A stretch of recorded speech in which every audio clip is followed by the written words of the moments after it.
नमस्कार। Spicy vibes of Odisha को आपन को स्वागत। आज हेउछि बौल अमावास्या। पौष मास अमावास्या को बौल अमावास्या कहा जाए। भल आंब आसिया पई एही दिन आंब गछ को पूजा करा जाए। आज मु पूजा पई सुजी मंडा करथिली। सेति पई मु नेछि सुजी, अट्टा और नडिया कोरा।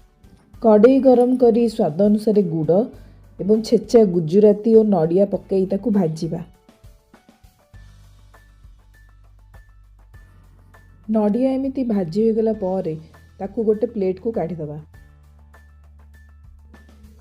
से सेम कड़ई रे जेतिकी सुजी तार डबल पानी नेली। सेथिरे टिके लूण एवं अल्प टिके गुड़ पकेली।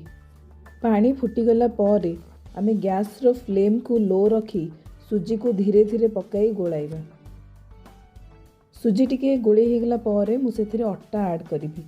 मु जेतिकी सुजी नेची तार 1/4 अट्टा नेची।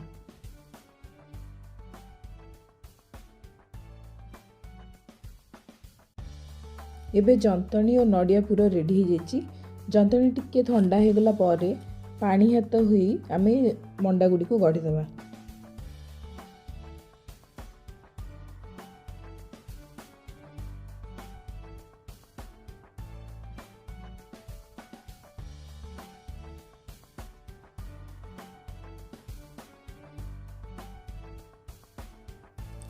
तेल गरम हो गले गैस रो फ्लेम को लो रु मीडियम रखी आमे मंडा गुडी को पकाइबा। 2-3 मिनिट सेट होवा पई छाड़ दबा। तापरे 5 minute medium to high flame रे आमे मंडा गुडी को छाणीबा।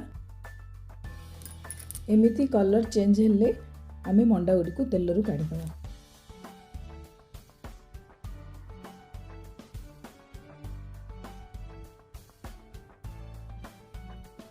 मामा आंब गछ पूजा करुछंती। ओडिशा रे लोक माने विश्वास करंती जे बौल अमावास्या दिन आंब गछ पूजा कले खरा दिने भल आंब आसे।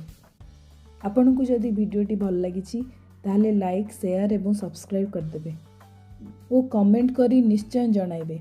जय जगन्नाथ।